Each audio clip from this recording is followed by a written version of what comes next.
So this is my 2017 MacBook Pro I've been using for around 4 years. If you've been watching my channel, you might have seen it in a couple of my videos. I bought this thing in 2020 for a really good price. At that point, the computer was around 3 years old, which meant that it fell under the Butterfly keyboard replacement program. Now, even though my particular keyboard was working just fine, I still chose to replace it. And that's because they were not only replacing the keyboards, but the entire top case along with the battery. So when I got this thing back, it was basically like brand new. And to be perfectly honest with you, I've been perfectly happy with this machine. It pretty much did all I ever needed it to do. Now, mind you, this was never a high-end model. It only had a dual-core Intel i5 processor, 8 gigs of RAM, and integrated graphics. But all that just worked fine for me, and I wasn't even annoyed by the lack of ports on this thing or the Butterfly keyboard. But ever since I've started making videos, I did start to mind the fact that this thing only had 128 gigs of storage. Now, even for 2017, that number just seems ridiculous. Now, even though I was happy with this machine for the past couple of years, I was on the lookout for a slightly more capable computer. Now, I'm not one of those people who goes out and buys a new phone or a computer every time a new model shows up. And I also don't like buying new stuff if the old computer still serves me well. But I'm also a bargain hunter, and I just like keeping track of prices on these MacBooks because I used to resell them. So every day I would check my local marketplaces just to see whether or not there was anything of interest. Now, if you're familiar with secondhand Apple market, you know that there are a lot of scams. So unfortunately, 99% of the time when I saw a great deal, it was unfortunately a scam. But one day I saw an ad for a 2021 M1 MacBook Pro for $120. It was being sold for parts, so my first instinct was, oh, this thing must be stolen and iCloud locked. In the description, the guy said that the screen is broken, but the computer does output video to HDMI. What also confused me was the fact that this guy was a top-rated seller, and he had been on the platform for around 4 years. Scammers usually use burner accounts which get deleted in a few days, and they usually have ads for like brand new unused machines for ridiculous prices. In my experience, they don't really tend to sell parts machines. By looking at this seller's account, I could see that he had some other computers for sale, so this guy was clearly a reseller of laptops. So I started talking to him, and he basically said that this computer came in a lot from a business and that he had no experiences working on Apple computers. He told me that there was an account he couldn't get into, but also that there was a guest account, and he had sent me a screenshot of that. That had basically told me that the computer probably wasn't iCloud locked. Now, there used to be an official Apple service where you could check the serial number to see whether or not the device was reported stolen or iCloud locked. Unfortunately, you can't do that now, but there are still third-party services that let you check the serial number, and I've used one which had told me that the computer wasn't stolen or iCloud locked. So, since the guy was local to me, I just decided to take the chance and buy the computer. So, the next day I went to meet with him, and the guy was super cool and honest and basically told me that he was a reseller, but he had no experience or interest in reselling Apple products. So my hope for this machine was that it only had a broken screen, so I could use it with an external display. But I had no idea whether this computer had any other issues with the graphics or the motherboard or anything else. I also had no idea about the specs or the exact configuration of this machine. But I figured for that price it was worth a shot. So when I got the machine home, I gave it a quick wipe down with a microfiber cloth and some alcohol. And I've also used some alcohol wipes on the glass screen, which is something I like doing. After that, it was time to start testing out this machine. And upon starting it up, I could see a faint Apple logo. Now, I'm not sure how well you'll be able to see that, but to me, that was a clear sign of something being wrong with the backlight. So I've hooked this thing up to my external display, and just like the guy said, there were two accounts on this computer. There was a guest account and also the main account, which was password protected. So as far as I could tell, this computer was in no way iCloud locked. I have a ton of experience reinstalling operating systems on older Mac computers, but I had no idea how to do any of that on Apple Silicon. So I just started poking around, and after doing some research, I've rebooted the computer into the safe mode. From there, I was greeted with a familiar looking screen offering to restore the computer using Time Machine, but also to reinstall the operating system. So I clicked on that just to see what kind of an SSD was installed on this thing. And once I did that, I began to realize that I was dealing with a pretty high-end machine. Oh my god. Oh my god. This thing had a 1 terabyte SSD, which was about 8 times as much as I had on my previous MacBook. Now, throughout this video, you'll hear me ooh and ah at this thing. Now, those were just my honest reactions, and I don't want you to think that I'm some sort of a Apple fanboy who drools all over their computers. I just bought this computer on a whim, thinking that it was some sort of a scam or that there was something majorly wrong with it, and I just couldn't believe what I was getting for $120. So anyway, this thing started reinstalling the operating system, but it said it was going to take something like 3.5 hours, which at the time I didn't have, so I just canceled the installation until I had the time to deal with it. So before actually reinstalling the OS, I wanted to wipe the SSD. Once I did that, I just started installing macOS Ventura using the built-in online installer. Now you can also apparently use a bootable USB like for the older systems, but I just didn't have a bootable macOS Ventura USB on hand, and this just felt more convenient. Now it said it was going to take quite a long time, but that's actually because the first part of the installation is spent on downloading quite a large installation files. Once it did that, the installation was moving along quite quickly. It took about an hour if memory serves.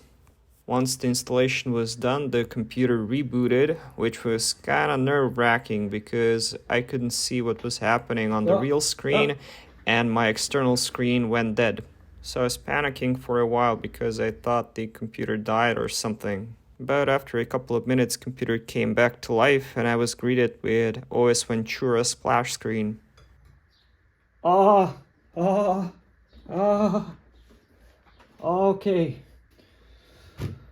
Oh my god.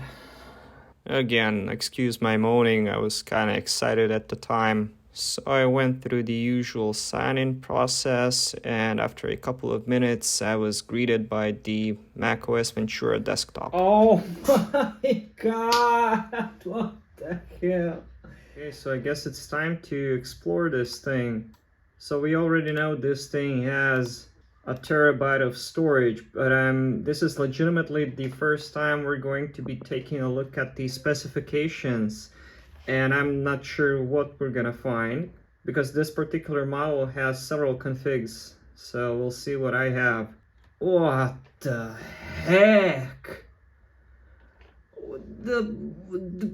What I do? Oh, Jesus, man, this thing has an M1 Max and 32 gigs of RAM. I never had 32 gigs of RAM. Like, seriously. I never even had a Windows PC with that much RAM. There was a gaming PC I built like years ago, and that only had like 16, I think. And it was like DDR3. I also had MacBooks, which I've upgraded to 16 gigs of RAM back in the day when you could do that. Wow, man. Wow. So I just started poking around this machine, making sure that all of the basic functions were working fine. And then I started checking some other things like the battery. Let's see about the battery. So it's displaying that its health is in the normal condition and its capacity is at 88%. So I guess in OS Ventura you have no way of monitoring the recharge cycles, but this to me seems pretty dang fresh. That's actually not true. There is a way of checking the recharge cycles, and I did that later, and it turns out this thing only has like 400 cycles, which is pretty good. Next, I went online to see whether the Wi-Fi was working okay and to check the speakers. Those speakers sounds awesome. Wow. They sound a lot better than my Intel Mac speakers, that's for sure. So one morning I went out to take out the trash.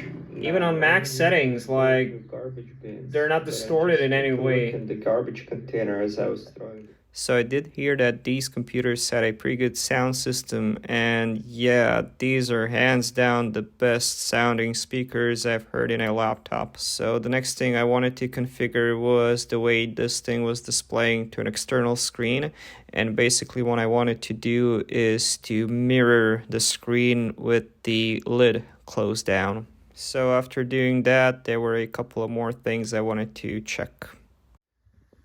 So I have the machine opened, and what I would like to check out is to see whether or not this thing has a working webcam, because even though the backlight is clearly not working, perhaps the webcam is still functional, because that's something I use quite often, and if I want to use this machine, it's a necessary thing for me to have a working webcam. So we'll check whether or not this one works, and if not, then I'll just get a USB or a Bluetooth webcam, or I can actually use my iPhone as a webcam, so that's also an option. So we'll go to photo booth.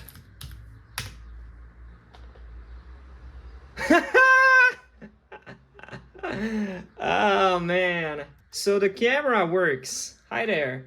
Oh man, that's so cool. You can actually see the sensor is glowing. That's it. That's all I need. I can use this computer now. I still have I'm still lost for words. I got this for 120 bucks. What the F, yo? What the heck? I can't believe my luck. Ah, that's so cool. I mean, I'll show you. Here, we'll go to eBay. I've looked around. I've actually been looking for a new display for this thing. Not that I need it, but I was just curious. And if you actually look for this particular model, you can see them being sold. So this is a screen assembly, and you can see that it's quite expensive. It's around 400 bucks. So I'm not going to be buying any displays anytime soon. But also, wait, there was a yeah, I think it's this one. So this computer is selling for 800 bucks. So it's an M1 Pro. It has 16 gigs of RAM, and it also has a smaller hard drive. So this is a 512 gigs SSD. And it says that the device has a significant LCD issue, resulting in a completely black screen. So that's exactly what I have. However, it can still be used with an external monitor. Yeah, so this computer has the exact same issue as mine, and it's in worse condition actually. It's kind of banged up, and it's selling for 800 bucks. This is easily a $1,500 computer still, and I got it for 120 bucks. I know people are not gonna believe me, but yeah, I don't care.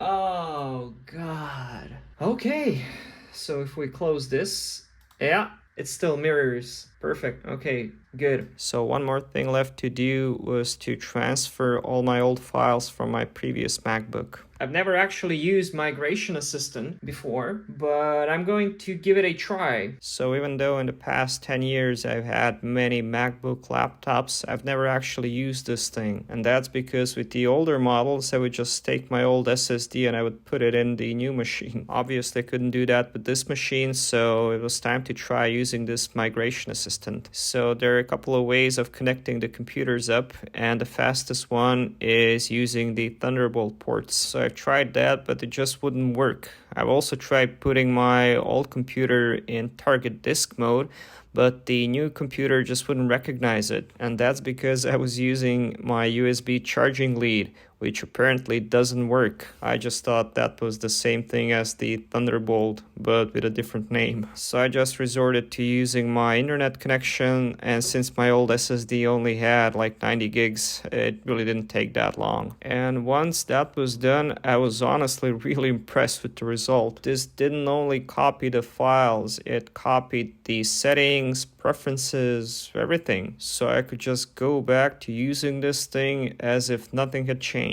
I did actually re-download a couple of applications which had a dedicated Apple Silicon port, just so I don't have to run them through Rosetta, even though that also works pretty good. So it was time for my old MacBook to join the pile of antiques I have. Nah, just kidding. I still do need a laptop I can take with me, and it's going to serve that purpose quite nicely. As far as my new laptop, I'm going to use that as my main workhorse and editing rig. I know people are going to ask whether or not I'll be attempting to repair this thing, and honestly the answer is no. First of all, these machines are not nearly as user serviceable as ones that I have experience with. I don't really feel like pushing my luck with this thing, and honestly I don't really know what's wrong with it either. I mean, there's clearly an issue with the backlight, but that could be the cable, it could be the panel itself, or something on the motherboard. Also, the replacement parts for this computer are really hard to come by, and they're really expensive. And that to me points to the only reasonable explanation as to why this thing was gotten rid of. They probably took this thing to an Apple service dealer and they gave them an insane quota for repairing this thing. And I'm perfectly happy using this machine the way it is. So you might ask, what will I do with this machine and how will I utilize all this new power? Well, I'm no power user, and to be honest, this computer is probably a bit of an overkill for me, but I'm definitely super excited about the extra storage, and there are of course things I couldn't really do well on my previous MacBook. That thing really struggled with 4K videos, and it also struggled really hard with ProRes video, but this thing was pretty much made just for that. And even though this particular video wasn't shot in 4K or ProRes, I did have the time to play around with it, and yeah, this thing didn't even spin the fans up. So I'll take this computer as a little nod from above. I will try making better videos with it and growing my YouTube channel. Recently, I really had insane luck with these computer finds. So if you like this video, you might want to check out some of my other ones. For example, just recently I found a pretty new computer in the trash. I also do overviews, restorations, retro stuff. So if you like that kind of stuff, you might want to consider subscribing. And if you have an M1 Max, share your experiences with it in the comments. Thank you so much for watching, and I'll see you next time. Cheers.